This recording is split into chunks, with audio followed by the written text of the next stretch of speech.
بسم اللہ الرحمن الرحیم۔ شروع اللہ کا نام لے کر جو بڑا مہربان نہایت رحم والا ہے۔ اے نبی، مجاہد لوگ تم سے غنیمت کے مال کے بارے میں دریافت کرتے ہیں کہ کیا حکم ہے۔ کہہ دو کہ غنیمت اللہ اور اس کے رسول کا مال ہے، تو اللہ سے ڈرو اور آپس میں صلح رکھو، اور اگر ایمان رکھتے ہو تو اللہ اور اس کے رسول کے حکم پر چلو۔ مومن تو وہ ہیں کہ جب اللہ کا ذکر کیا جاتا ہے تو ان کے دل ڈر جاتے ہیں، اور جب انہیں اس کی آیتیں پڑھ کر سنائی جاتی ہیں تو ان کا ایمان اور بڑھ جاتا ہے، اور وہ اپنے پروردگار پر بھروسہ رکھتے ہیں، اور وہ جو نماز قائم کرتے ہیں اور جو مال ہم نے ان کو دیا ہے اس میں سے نیک کاموں میں خرچ کرتے ہیں، یہی سچے مومن ہیں، اور ان کے لیے ان کے پروردگار کے ہاں بڑے بڑے درجے ہیں اور بخشش اور عزت کی روزی ہے۔ ان لوگوں کو اپنے گھروں سے اسی طرح نکلنا چاہیے تھا جس طرح تمہارے پروردگار نے تم کو تدبیر کے ساتھ اپنے گھر سے نکالا، اور اس وقت مومنوں کی ایک جماعت ناخوش تھی، وہ لوگ حق بات میں اس کے ظاہر ہونے کے بعد تم سے جھگڑنے لگے، گویا موت کی طرف ہانکے جاتے ہیں اور اسے دیکھ رہے۔ اور اس وقت کو یاد کرو جب اللہ تم سے وعدہ کرتا تھا کہ ابو سفیان اور ابو جہل کے دو گروہوں میں سے ایک گروہ تمہارے لیے مغلوب ہو جائے گا، اور تم چاہتے تھے کہ جو قافلہ بے شان و شوکت یعنی بے ہتھیار ہے وہ تمہارے ہاتھ آ جائے، اور اللہ چاہتا تھا کہ اپنے فرمان سے حق کو قائم رکھے اور کافروں کی جڑ کاٹ دے، تاکہ سچ کو سچ اور جھوٹ کو جھوٹ کر دے، گو مشرک ناخوش ہی ہوں۔ جب تم لوگ اپنے پروردگار سے فریاد کرتے تھے تو اس نے تمہاری دعا قبول کر لی، اور فرمایا کہ تسلی رکھو، ہم 1000 فرشتوں سے جو ایک دوسرے کے پیچھے آتے جائیں گے تمہاری مدد کریں گے۔ اور اس مدد کو اللہ نے محض بشارت بنایا تھا کہ تمہارے دل اس سے اطمینان حاصل کرے، اور مدد تو اللہ ہی کی طرف سے ہے، بے شک اللہ غالب ہے، حکمت والا ہے۔ جب اس نے تمہاری تسکین کے لیے اپنی طرف سے تمہیں نیند کی چادر اڑھا دی اور تم پر آسمان سے پانی برسا دیا تاکہ تم کو اس سے نہلا کر پاک کر دے اور شیطانی نجاست کو تم سے دور کر دے، اور اس لیے بھی کہ تمہارے دلوں کو مضبوط کر دے اور اس سے تمہارے پاؤں جمائے رکھے۔ جب تمہارا پروردگار فرشتوں کو ارشاد فرماتا تھا کہ میں تمہارے ساتھ ہوں، تم مومنوں کو تسلی دو کہ ثابت قدم رہیں، میں ابھی کافروں کے دلوں میں روب و ہیبت ڈالے دیتا ہوں، سو ان کی گردنیں اڑا دو اور ان کی پور پور توڑ دو۔ یہ سزا اس لیے دی گئی کہ انہوں نے اللہ اور اس کے رسول کی مخالفت کی، اور جو شخص اللہ اور اس کے رسول کی مخالفت کرتا ہے تو اللہ بھی سخت عذاب دینے والا ہے۔ یہ مزہ تو یہاں چکھو، اور یہ سمجھ لو کہ کافروں کے لیے آخرت میں دوزخ کا عذاب بھی تیار ہے۔ اے اہل ایمان، جب میدان جنگ میں کفار سے تمہارا مقابلہ ہو تو ان سے پیٹھ نہ پھیرنا، اور جو شخص جنگ کے روز اس صورت کے سوا کہ لڑائی کے لیے کنارے کنارے چلے، یعنی حکمت عملی سے دشمن کو مارے یا اپنی فوج میں جا ملنا چاہے، ان سے پیٹھ پھیرے گا تو سمجھو کہ وہ اللہ کے غضب میں گرفتار ہو گیا، اور اس کا ٹھکانہ دوزخ ہے، اور وہ بہت ہی بری جگہ ہے۔ پس تم لوگوں نے ان کفار کو قتل نہیں کیا بلکہ اللہ نے انہیں قتل کیا، اور اے نبی، جس وقت تم نے کنکریاں پھینکی تھیں تو وہ تم نے نہیں پھینکی تھی بلکہ اللہ نے پھینکی تھی۔ اس سے غرض یہ تھی کہ مومنوں کو اپنے احسانوں سے اچھی طرح آزما لے، بے شک اللہ سنتا ہے، جانتا ہے۔ ہوا بھی یوں ہی، اور کچھ شک نہیں کہ اللہ کافروں کی تدبیر کو کمزور کر دینے والا ہے۔ کافروں، اگر تم فیصلہ چاہتے ہو تو تمہارے پاس فیصلہ آ چکا، اگر تم اپنے افعال سے باز آ جاؤ تو تمہارے حق میں بہتر ہے، اور اگر پھر نافرمانی کرو گے تو ہم بھی پھر تمہیں عذاب کریں گے، اور تمہاری جماعت خواہ کتنی ہی بڑی ہو تمہارے کچھ بھی کام نہ آئے گی، اور اللہ تو مومنوں کے ساتھ ہے۔ اے ایمان والو، اللہ اور اس کے رسول کے حکم پر چلو اور اس سے روگردانی نہ کرو جبکہ تم سنتے بھی ہو، اور ان لوگوں جیسے نہ ہونا جو کہتے ہیں کہ ہم نے سن لیا مگر حقیقت میں نہیں سنتے۔ کچھ شک نہیں کہ اللہ کے نزدیک تمام جانداروں میں بدترین وہ بہرے گونگے لوگ ہیں جو عقل سے کام نہیں لیتے، اور اگر اللہ ان میں خیر کی طلب دیکھتا تو ان کو سننے کی توفیق بخشتا، اور اگر یوں ہی انہیں سنوا دیتا تو وہ منہ پھیر کر بھاگ جاتے۔ مومنوں، اللہ اور اس کے رسول کا حکم قبول کرو، جبکہ رسول تمہیں ایسے کام کے لیے بلاتے ہیں جو تم کو زندگی جاوداں بخشتا ہے اور جان رکھو کہ اللہ آدمی اور اس کے دل کے درمیان حائل ہو جاتا ہے، اور یہ بھی کہ تم سب اس کے روبرو جمع کیے جاؤ گے۔ اور اس فتنے سے ڈرو جو خصوصیت کے ساتھ انہی لوگوں پر واقع نہ ہوگا جو تم میں گناہگار ہیں، اور جان رکھو کہ اللہ سخت عذاب دینے والا ہے۔ اور اس وقت کو یاد کرو جب تم زمین مکہ میں قلیل اور ضعیف سمجھے جاتے تھے اور ڈرتے رہتے تھے کہ لوگ تمہیں اڑا نہ لے جائیں، یعنی ختم نہ کر دیں، تو اس نے تم کو جگہ دی اور اپنی مدد سے تم کو تقویت بخشی اور پاکیزہ چیزیں کھانے کو دیں تاکہ اس کا شکر کرو۔ اے ایمان والو، نہ تو اللہ اور رسول سے خیانت کرو اور نہ اپنی امانتوں میں خیانت کرو، اور تم ان باتوں کو جانتے ہو، اور جان رکھو کہ تمہارا مال اور اولاد بڑی آزمائش ہے، اور یہ کہ اللہ کے پاس نیکیوں کا بڑا ثواب ہے۔ مومنو، اگر تم اللہ سے ڈرو گے تو وہ تمہارے لیے حق و باطل کا فرق ظاہر کر دے گا اور تمہارے گناہ مٹا دے گا اور تمہیں بخش دے گا، اور اللہ بڑے فضل والا ہے۔ اور اس وقت کو یاد کرو جب کافر لوگ تمہارے بارے میں چال چل رہے تھے کہ تم کو قید کر دیں یا جان سے مار دیں یا وطن سے نکال دیں، تو ادھر تو وہ چال چل رہے تھے اور ادھر اللہ تدبیر کر رہا تھا، اور اللہ بہترین تدبیر کرنے والا ہے۔ اور جب ان کو ہماری آیتیں پڑھ کر سنائی جاتی ہیں تو کہتے ہیں یہ کلام ہم نے سن لیا ہے، اگر ہم چاہیں تو اسی طرح کا کلام ہم بھی کہہ دیں، اور یہ ہے ہی کیا، صرف اگلے لوگوں کی حکایتیں ہیں۔ اور جب انہوں نے کہا کہ اے اللہ، اگر یہ قرآن تیری طرف سے برحق ہے تو ہم پر آسمان سے پتھر برسا یا کوئی اور تکلیف دینے والا عذاب بھیج دے۔ اور اللہ ایسا نہ تھا کہ جب تک ہے پیغمبر تم ان میں تھے انہیں عذاب دیتا، اور نہ ایسا ہے کہ وہ تو بخشش مانگیں اور اللہ انہیں عذاب دے۔ اور اب ان کے لیے کون سی وجہ ہے کہ وہ انہیں عذاب نہ دے، جبکہ وہ مسجد حرام میں نماز پڑھنے سے روکتے ہیں، جبکہ وہ اس مسجد کے متولی بھی نہیں ہیں۔ اس کے متولی تو صرف پرہیزگار ہیں، لیکن ان میں کے اکثر نہیں جانتے۔ اور ان لوگوں کی نماز خانہ کعبہ کے پاس سیٹیاں اور تالیاں بجانے کے سوا کچھ نہ تھی، تو تم جو کفر کرتے تھے اب اس کے بدلے عذاب کا مزہ چکھو۔ جو لوگ کافر ہیں اپنا مال خرچ کرتے ہیں کہ لوگوں کو اللہ کے رستے سے روکیں، سو ابھی اور خرچ کریں گے، مگر آخر وہ خرچ کرنا ان کے لیے موجب افسوس ہوگا، اور وہ مغلوب ہو جائیں گے، اور کافر لوگ دوزخ کی طرف ہانکے جائیں گے تاکہ اللہ پاک سے ناپاک کو الگ کر دے اور ناپاک کو ایک دوسرے پر رکھ کر ایک ڈھیر بنا دے، پھر اس کو دوزخ میں ڈال دے۔ یہی لوگ خسارہ پانے والے ہیں۔ اے پیغمبر، کفار سے کہہ دو کہ اگر وہ اپنے افعال سے باز آ جائیں تو جو ہو چکا وہ انہیں معاف کر دیا جائے گا، اور اگر پھر وہی حرکات کرنے لگیں گے تو اگلے لوگوں کا جو طریقہ جاری ہو چکا ہے وہی ان کے حق میں بھی بڑھتا جائے گا۔ اور ان لوگوں سے لڑتے رہو یہاں تک کہ فتنہ یعنی کفر کا فساد باقی نہ رہے اور دین سب اللہ ہی کا ہو جائے، اور اگر وہ باز آ جائیں تو اللہ ان کے کاموں کو دیکھ رہا ہے، اور اگر روگردانی کریں تو جان رکھو کہ اللہ تمہارا حمایتی ہے، اور وہ خوب حمایتی اور خوب مددگار ہے۔ بسم اللہ الرحمن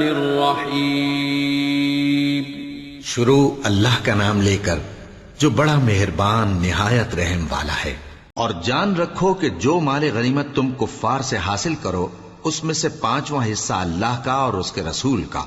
اور اہل قرابت اور یتیموں کا اور محتاجوں کا اور مسافروں کا ہے، اگر تم اللہ پر اور اس نصرت پر ایمان رکھتے ہو جو حق و باطل میں فرق کرنے کے دن یعنی جنگ بدر میں جس دن دونوں فوجوں میں مٹ بھیڑ ہو گئی تھی ہم نے اپنے محبوب بندے محمد صلی اللہ علیہ وآلہ وسلم پر نازل فرمائی،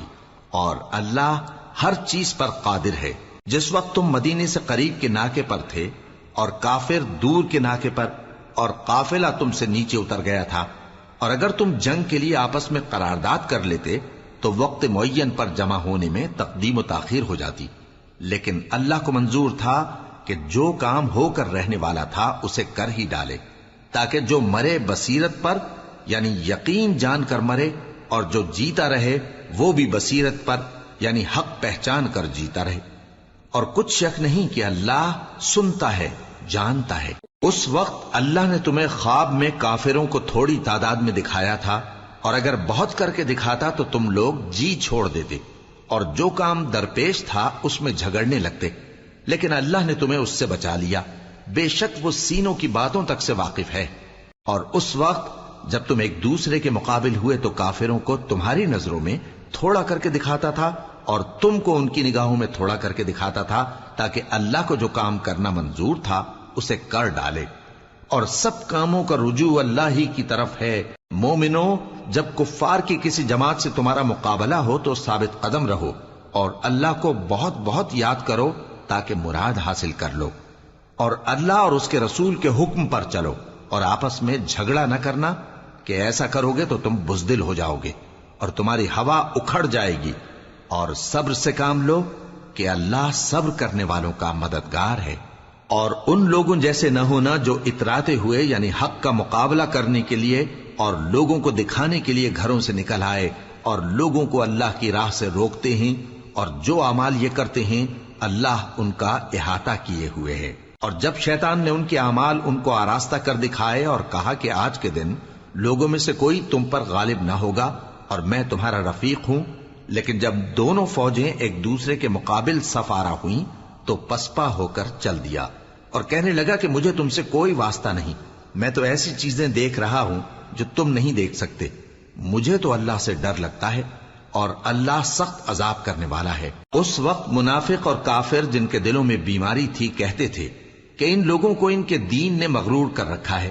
اور جو شخص اللہ پر بھروسہ رکھتا ہے تو اللہ غالب ہے، حکمت والا ہے۔ اور کاش تم اس وقت کی کیفیت دیکھو جب فرشتے کافروں کی جانیں نکالتے ہیں کہ ان کے چہروں اور پیٹھوں پر مارتے جاتے ہیں اور کہتے ہیں اب آگ کے عذاب کا مزہ چکھو، یہ ان اعمال کی سزا ہے جو تمہارے ہاتھوں نے آگے بھیجی ہیں، اور یہ جان رکھو کہ اللہ بندوں پر ظلم نہیں کرتا۔ جیسا حال فرعونیوں اور ان سے پہلے لوگوں کا ہوا تھا ویسا ہی ان کا ہوا کہ انہوں نے اللہ کی آیتوں سے کفر کیا تو اللہ نے ان کے گناہوں کی سزا میں ان کو پکڑ لیا۔ بے شک اللہ زبردست ہے، سخت عذاب دینے والا ہے۔ یہ اس لیے کہ جو نعمت اللہ کسی قوم کو دیا کرتا ہے جب تک وہ خود اپنے دلوں کی حالت نہ بدل ڈالیں اللہ اسے نہیں بدلا کرتا، اور اس لیے کہ اللہ سنتا جانتا ہے۔ جیسا حال فرعونیوں اور ان سے پہلے لوگوں کا ہوا تھا ویسا ہی ان کا ہوا۔ انہوں نے اپنے پروردگار کی آیتوں کو جھٹلایا تو ہم نے ان کو ان کے گناہوں کے سبب ہلاک کر ڈالا اور فرعونیوں کو ڈبو دیا، اور وہ سب ظالم تھے۔ جانداروں میں سب سے بدتر اللہ کے نزدیک وہ لوگ ہیں جو کافر ہیں، سو وہ ایمان نہیں لاتے۔ جن لوگوں سے تم نے صلح کا عہد کیا ہے پھر وہ ہر بار اپنے عہد کو توڑ ڈالتے ہیں اور اللہ سے نہیں ڈرتے، اگر تم ان کو لڑائی میں پاؤ تو انہیں ایسی سزا دو کہ جو لوگ ان کے پس پشت ہوں وہ ان کو دیکھ کر بھاگ جائیں، عجب نہیں کہ ان کو اس سے عبرت ہو۔ اور اگر تم کو کسی قوم سے دغابازی کا خوف ہو تو ان کا عہد انہی کی طرف پھینک دو کہ اس طرح تم سب برابر ہو جاؤ۔ کچھ شک نہیں کہ اللہ دغابازوں کو دوست نہیں رکھتا، اور کافر یہ خیال ہرگز نہ کریں کہ وہ آگے نکل گئے ہیں، وہ ہمیں عاجز نہیں کر سکتے۔ اور جہاں تک ہو سکے فوج کی جمعیت کے زور سے اور گھوڑوں کے تیار رکھنے سے ان کے مقابلے کے لیے مستعد رہو کہ اس سے اللہ کے دشمنوں اور تمہارے دشمنوں اور ان کے سوا اور لوگوں پر جن کو تم نہیں جانتے اور اللہ جانتا ہے ہیبت بیٹھی رہے گی، اور تم جو کچھ اللہ کی راہ میں خرچ کرو گے اس کا ثواب تم کو پورا پورا دیا جائے گا اور تمہارا ذرا نقصان نہ کیا جائے گا۔ اور اگر یہ لوگ صلح کی طرف مائل ہوں تو تم بھی اس کی طرف مائل ہو جاؤ، اور اللہ پر بھروسہ رکھو، کچھ شک نہیں کہ وہ سب کچھ سنتا ہے جانتا ہے۔ اور اگر یہ چاہیں کہ تم کو فریب دیں تو اللہ تمہیں کفایت کرے گا، وہی تو ہے جس نے تم کو اپنی مدد سے اور مسلمانوں کی جمعیت سے تقویت بخشی اور ان کے دلوں میں الفت پیدا کر دی، اور اگر تم دنیا بھر کی دولت خرچ کرتے تب بھی ان کے دلوں میں الفت پیدا نہ کر سکتے، مگر اللہ ہی نے ان میں الفت ڈال دی، بے شک وہ زبردست ہے، حکمت والا ہے۔ اے نبی، اللہ تم کو اور مومنوں کو جو تمہارے پیرو ہیں کافی ہے۔ اے نبی، مسلمانوں کو جہاد کی ترغیب دو۔ اگر تم میں 20 آدمی ثابت قدم رہنے والے ہوں گے تو 200 کافروں پر غالب رہیں گے، اور اگر 100 ایسے ہوں گے تو 1000 پر غالب رہیں گے، اس لیے کہ کافر ایسے لوگ ہیں کہ کچھ بھی سمجھ نہیں رکھتے۔ اب اللہ نے تم پر سے بوجھ ہلکا کر دیا اور معلوم کر لیا کہ ابھی تم میں کسی قدر کمزوری ہے، پس اگر تم میں 100 ثابت قدم رہنے والے ہوں گے تو وہ 200 پر غالب رہیں گے، اور اگر 1000 ہوں گے تو اللہ کے حکم سے 2000 پر غالب رہیں گے،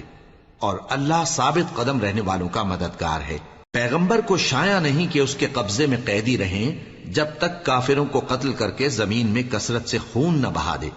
تم لوگ دنیا کے مال کے طالب ہو اور اللہ آخرت کی بھلائی چاہتا ہے، اور اللہ غالب ہے، حکمت والا ہے۔ اگر اللہ کا حکم پہلے نہ ہو چکا ہوتا تو جو فدیہ تم نے لیا ہے اس کے بدلے تم پر بڑا عذاب نازل ہوتا۔ اب جو مال غنیمت تمہیں ملا ہے اسے کھاؤ کہ وہ تمہارے لیے حلال طیب ہے،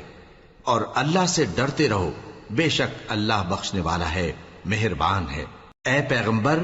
جو قیدی تمہارے قبضے میں یعنی گرفتار ہیں ان سے کہہ دو کہ اگر اللہ تمہارے دلوں میں نیکی معلوم کرے گا تو جو مال تم سے چھن گیا ہے اس سے بہتر تمہیں عنایت فرمائے گا، اور تمہارے گناہ بھی معاف کر دے گا،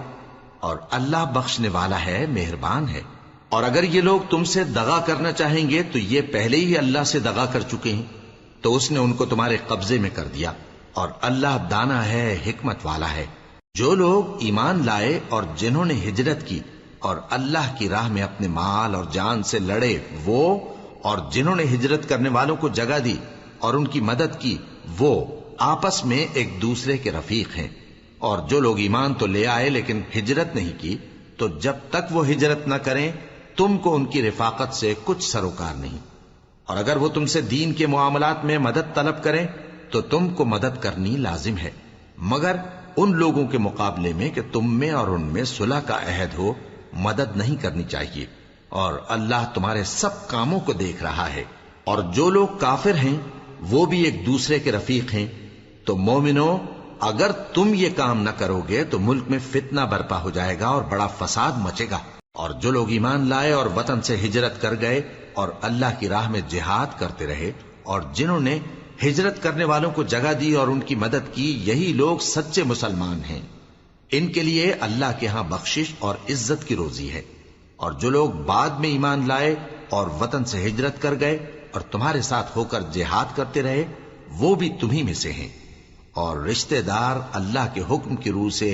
ایک دوسرے کے زیادہ حقدار ہیں، کچھ شک نہیں کہ اللہ ہر چیز سے واقف ہے۔ وَلَقَ اللَّهُ الْعَظِيمُ